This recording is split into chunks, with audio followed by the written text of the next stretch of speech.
Comparing a string requires a bit of getting used to with the syntax in Vimscript.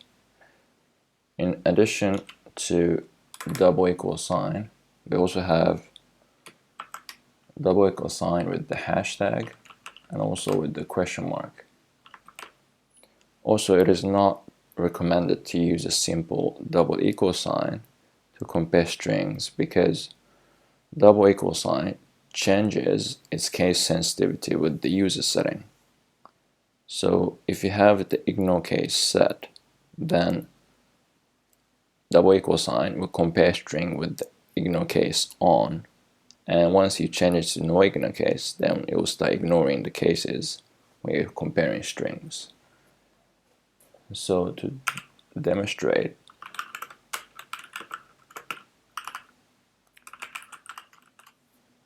so right now I've set to no ignore case in my Vim,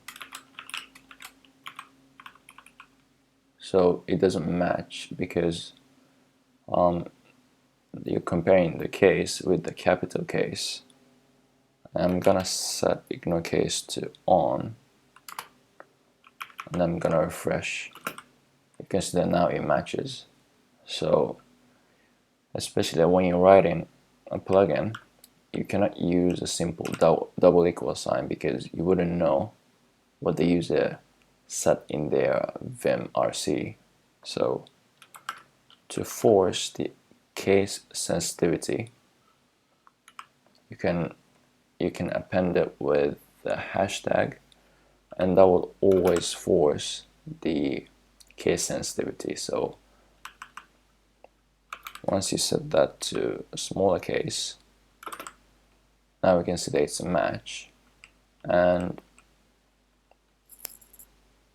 the opposite of that is the question mark. So it will always force case insensitivity, so it will always ignore case regardless what the user set. So now this is a match, and it will also match even if you have a different case in the string, so it will stay a match. Let me turn that off and turn back on. You can see that it's still a match. So to compare string in Vimscript, you can never use double equal sign. You should always use either hashtag to force the case sensitivity, which means that it will always respect the case, or you can use the question mark variant, which will always force the case insensitivity, so it will always ignore the case.